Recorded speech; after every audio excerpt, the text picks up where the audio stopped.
Hey tea heads, this is Don from Mayleaf. Let me introduce you to this green tea here. This is from Guizhou province, which is in southwest China, next to Yunnan province. Important to remember that as we get into this session.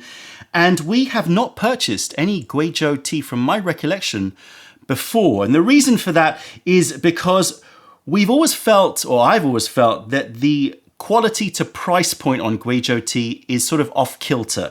Guizhou doesn't produce a huge amount of tea, although it is a historic and famous tea producing area. Most of the tea is sold internally.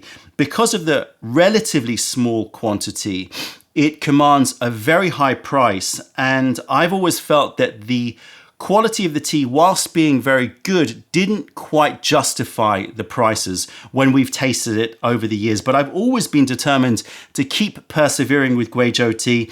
And so we've been, pushing to find more scouts and to try to dig a bit deeper.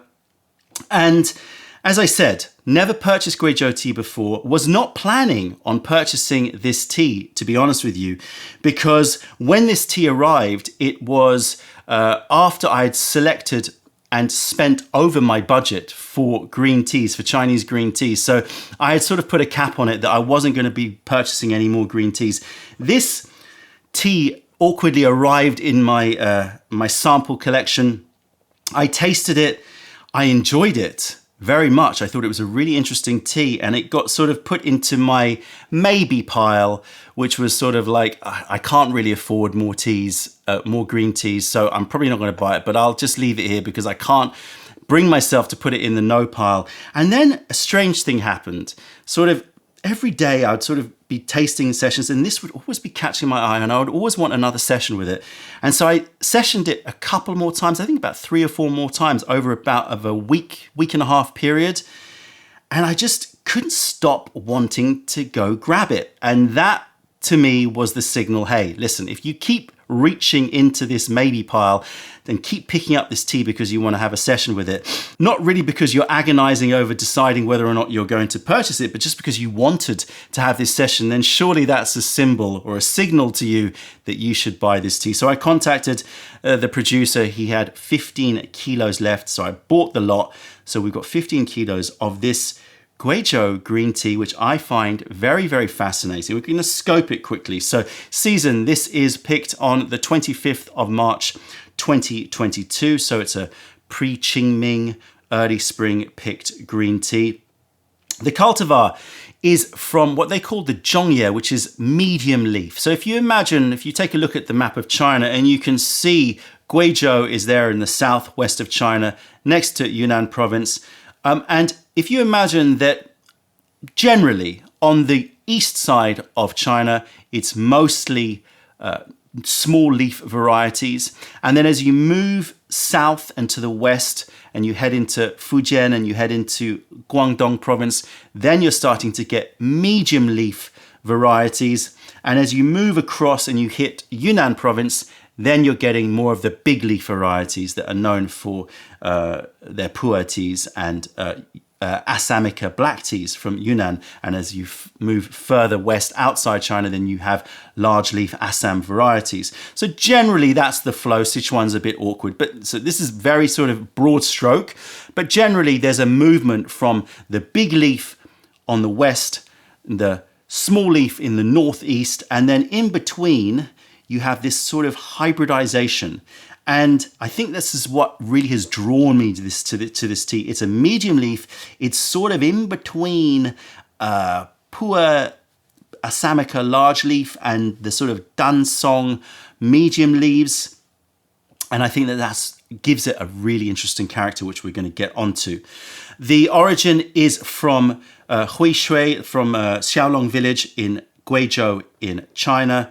The picking and processing on this is bud and up to 3 leaves. So slightly more coarser picking. And again, reminiscent more of the pu'er style picking, the Sheng PuErh style picking. And that's the theme that we're going to be talking about here.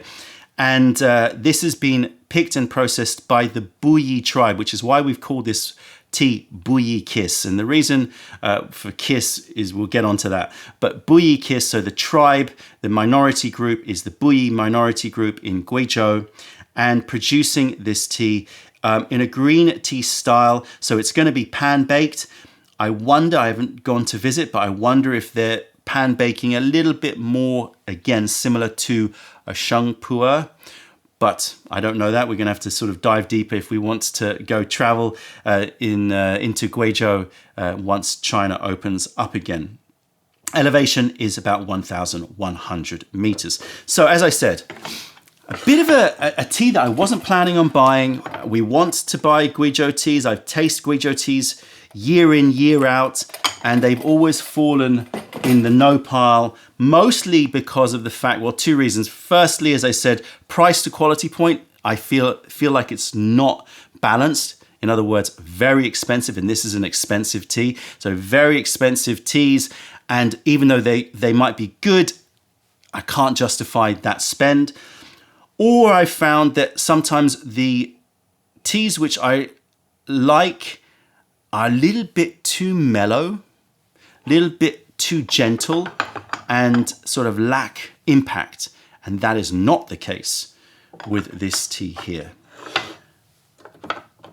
And so we might as well just get onto it, because I want to focus on the tasting, of course. Oh, this is the wrong way around. Let me just switch this around. The thing that I've fell in love with with this tea, and the reason why I kept on picking it up, is it sort of reminds me of a hybrid between a Sheng PuErh and a green tea.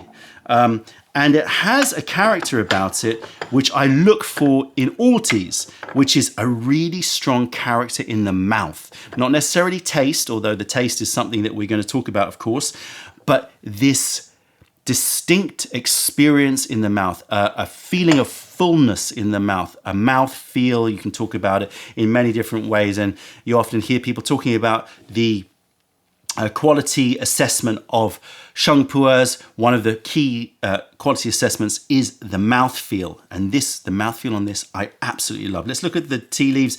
Nothing that would sort of wow you from across the room, right? They look kind of dark, although you'll see they do brighten up as they brew. Medium leaf, you can see that they're obviously larger leaf compared with green teas from Zhejiang and Jiangsu province up in the north east of China, or east of China. So larger picking. But that's not just because of the picking style, but it's also because the cultivar is the medium leaf variety. So similar to sort of a Dansong sort of size leaf, although Dansong, because it's going to be produced into an oolong tea, they let the leaves grow larger. So it may seem that Dansong is bigger in terms of the leaf, but that is mostly because of the fact that the leaves are left and picked later. So this would be similar in terms of the sort of leaf, general leaf size as the Dansong varieties. And you're going to pick up, if you get this tea, some of those interesting medium leaf fruity notes and a lot of pu'er notes too. Right, let's throw this in to the Gaiwan. So I've got 5 grams. I'm going to just keep it like I would brew it, like I put in the brewing recommendations. So I'm, not overcharging this Gaiwan, although I'm tempted to, in my Temple Gaiwan. Okay, let's have a smell of these dry leaves. So I'm getting very similar notes that I would expect from a green tea, from like a green coil, a bilochen. I'm getting steamed new potatoes, buttered new potatoes. I'm getting a warm note too. Sort of shortbread biscuits. I'm getting a slightly umami brothy note as well. So like a sort of simple sort of vegetable broth note as well. So those are flavor notes that you may commonly hear being talked about regarding green teas from the east of China. But then I'm getting an addition of freshness. a bright, bracing, refreshing note. How to put it? Floral, zesty, magnolia, magnolia frangipans. So moving more into those tropical fruits, but also a mineral brightness, reminiscent of, like spring water. And that sort of smell is a little bit reminiscent for me of Sheng PuErh. But from my recollection, that's going to really show itself as we get into the wet leaf and as we get into the brew. I did taste this a few days ago with some staff in Mayleaf, just because I was excited to taste it and see if it still had that distinct character, which it does. But I didn't do a full tasting, so let's dive in. All right, so wet leaf. Ooh.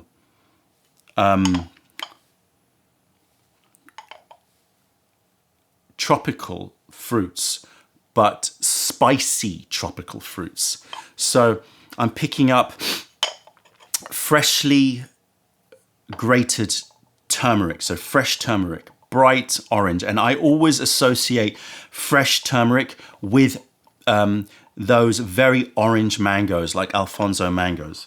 So I'm getting turmeric, I'm getting mangoes. I'm getting a little bit of caraway seed.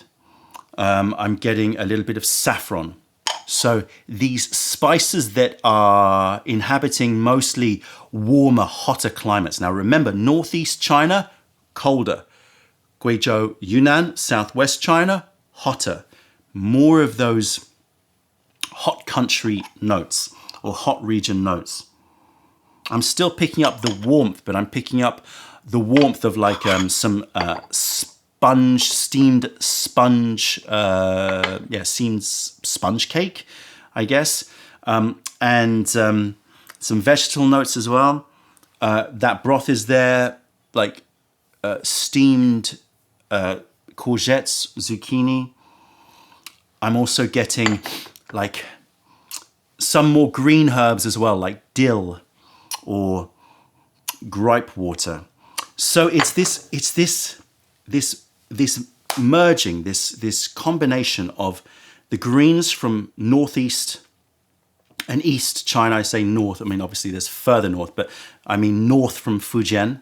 So from east coast China, I'm getting notes there, but I'm also getting notes from the warmer, hotter climates of Yunnan. And that's why I call it the kiss. It's sort of the merging of this small leaf, colder greens and this Daezhong, Asamika, Sheng PuErhs kissing to make the BUYI kiss. So that's one of the reasons why it's called BUYI kiss, but there's another reason, and that is the mouth feel and the mouth sensation, which just is what I just kept on coming back to this tea for. You can see it's already starting to lighten up and go green. Now, brewing on this, you can play around, but to maximize the mouthfeel, I'm brewing basically like a Sheng PuErh, 5 grams per 100 mil, 95 degrees, about 205 Fahrenheit. So much hotter than I would normally recommend for a green tea. You can brew this at 90. I wouldn't go lower than that because it's medium leaf. It requires a little bit more push to it. It's got more robustness, and it can handle higher heat much more than the smaller leaf varieties in the east of China. Okay, let's brew here in our Temple Guy 1. And we're going to be brewing for 25 seconds. So it's exactly like the brewing parameters that I would sort of have as my starting point for Sheng PuErh. And that is because I sort of see this, not as a Sheng PuErh, but as having a lot of the character that I love from a Sheng PuErh. And I want to bring that out. If you brewed it cooler, you would get less of the puckering, kiss note that I look for in this tea, but it'd still be a delicious tea. Yes, I just did blow kiss the camera. which will look very, very silly. Okay, here we go. Check out the color of this liquor. It's very bright. It's very clear. It has a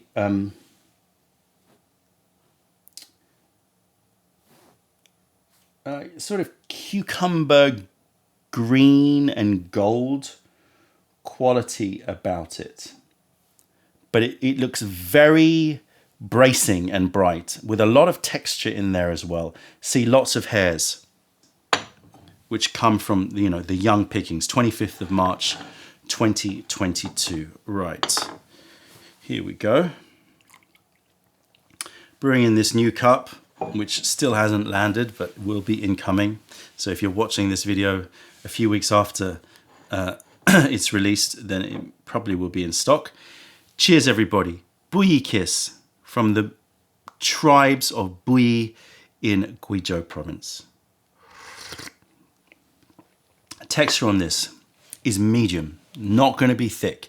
So this is a very refreshing texture in the mouth. Oh, it's brisk, it's bright, it's already just like effervescent and dancing in the tongue. But we'll talk about mouthfeel a little bit later. The taste is similar to the notes that I described in the wet leaf. Fresh turmeric, mango, caraway, saffron. It's sort of like hot spices, but somehow very sort of fresh and zingy, and yeah, it's not got a lot of sort of creamy warmth. It's very bright and dancing, like that gripe water that I spoke about before, and dill. But yeah, all of those spices are coming through. But then I'm getting some of the, I believe one of my colleagues at the tea house said cucumber, and I get that too. Cucumber, melon, freshness, fresh river streams.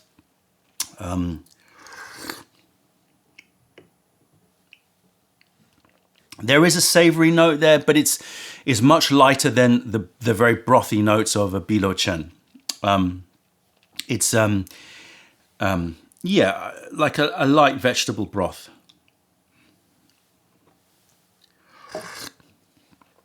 And let's now focus on this mouthfeel, which comes from a real mineral richness in this tea. So it's going to be a combination of this medium leaf variety, but grown in soils, which Guizhou apparently has soils very rich in sort of iron and phosphate. And I don't know if it's that or what it is about the terroir, but with some Guizhou, with a lot of Guizhou teas,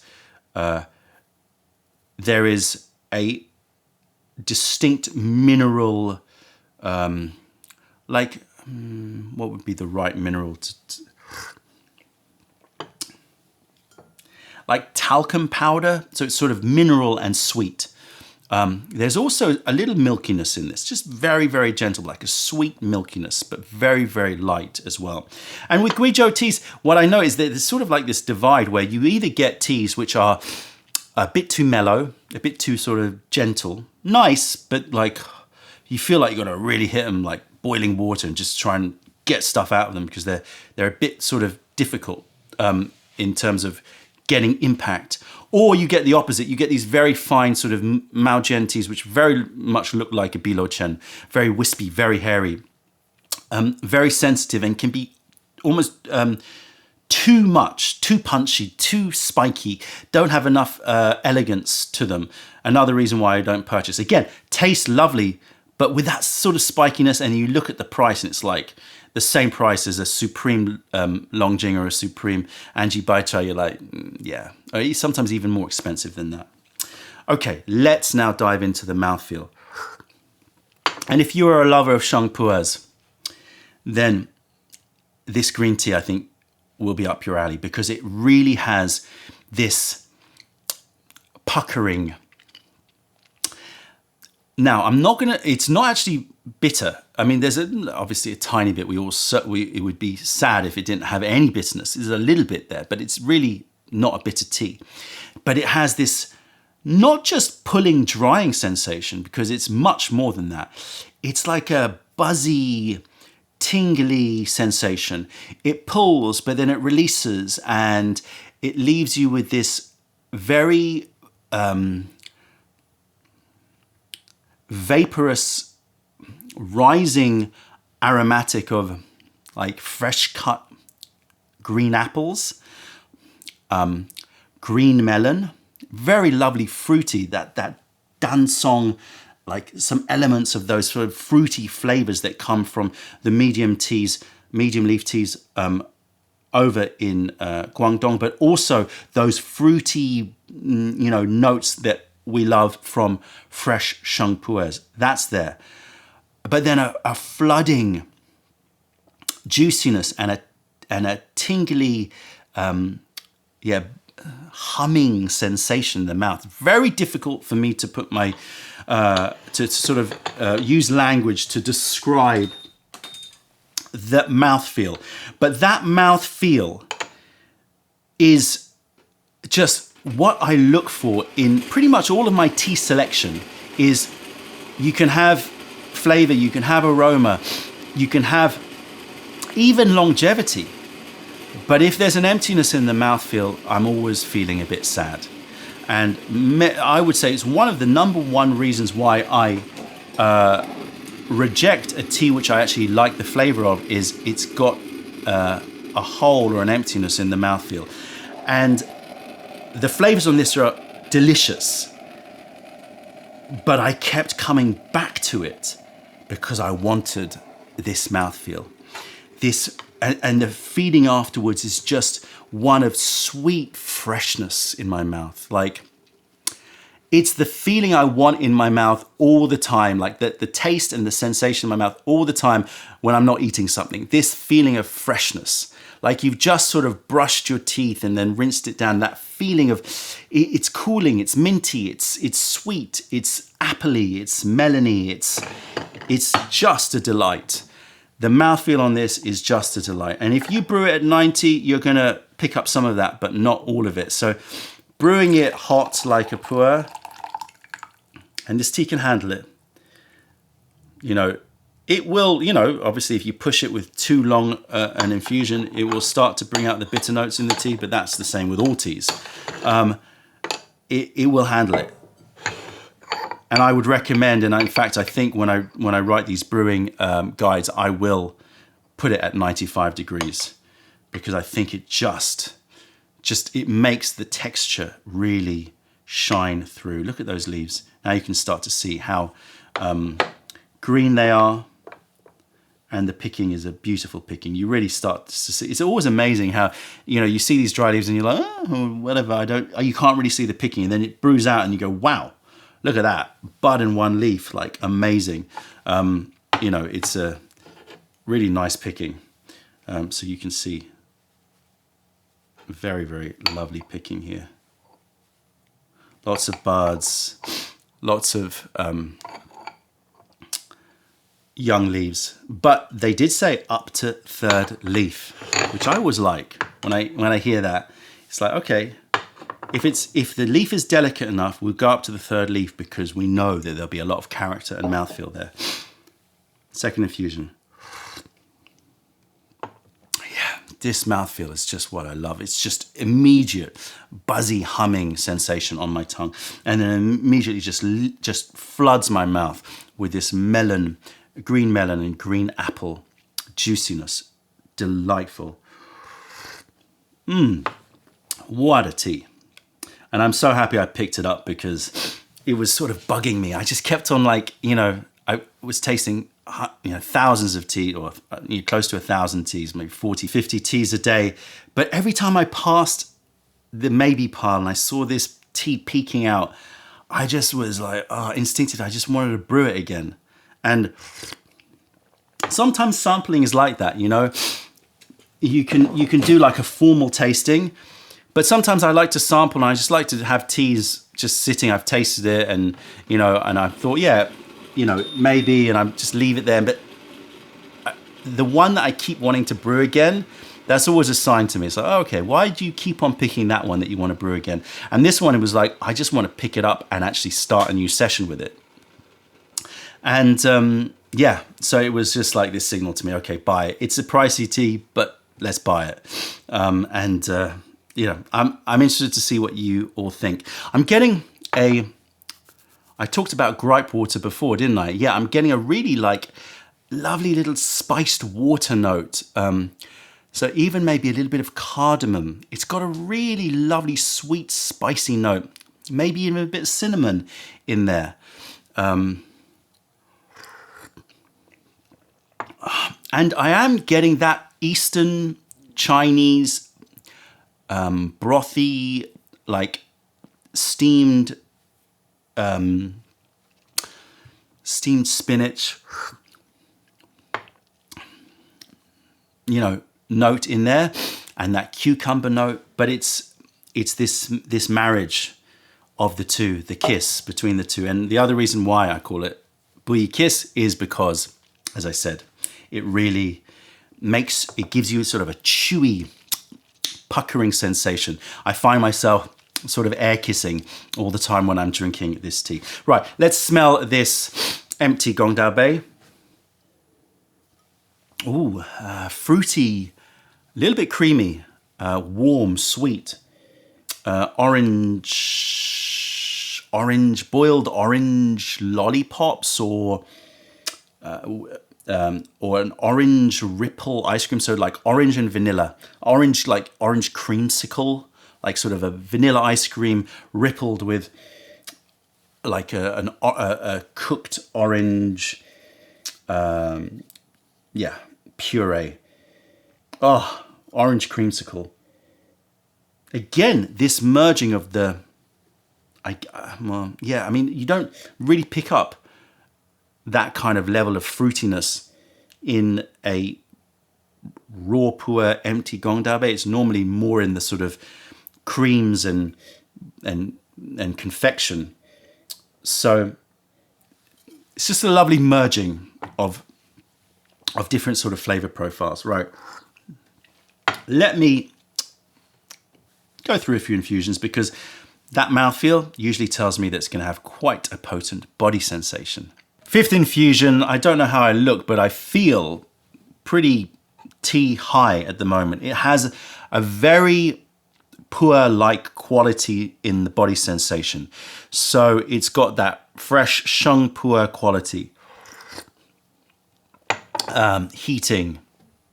I feel like I've got like an oven inside me. I feel like very heated, perspiring, cooling, a little bit lightheaded, a little bit, not dizzy, but a little bit sort of like everything feels like it's a bit lighter and brighter.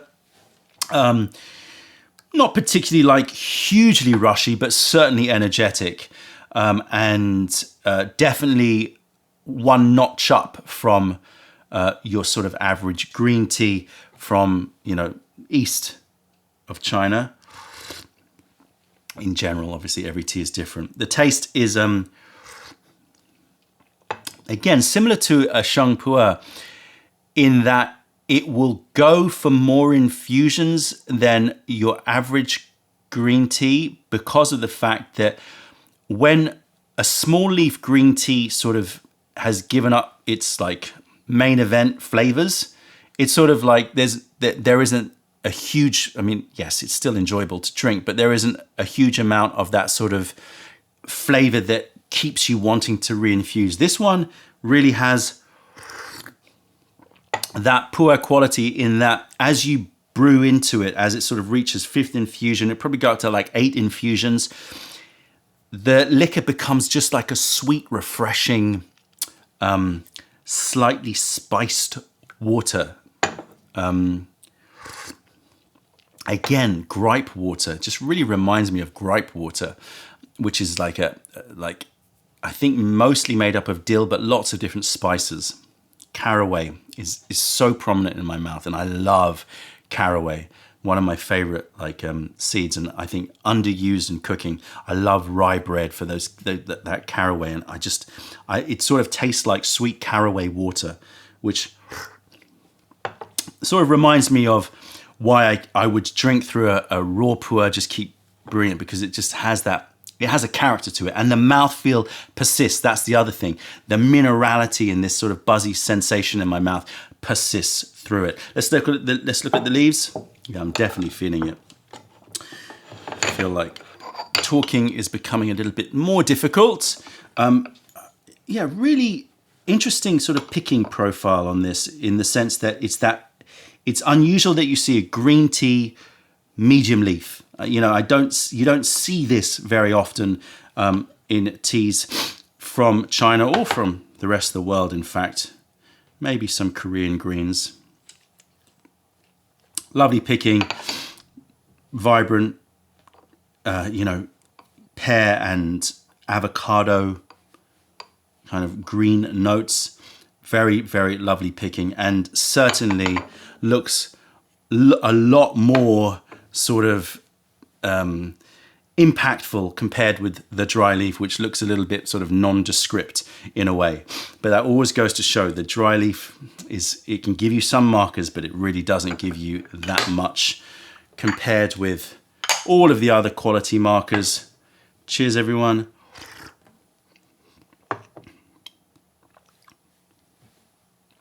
So good.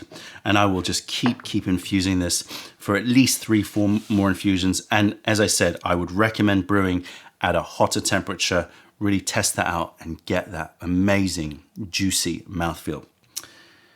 There you go. Finally, a tea from Guizhou. Wasn't planning on it, but couldn't resist it. And I hope that if you pick it up, you enjoy it.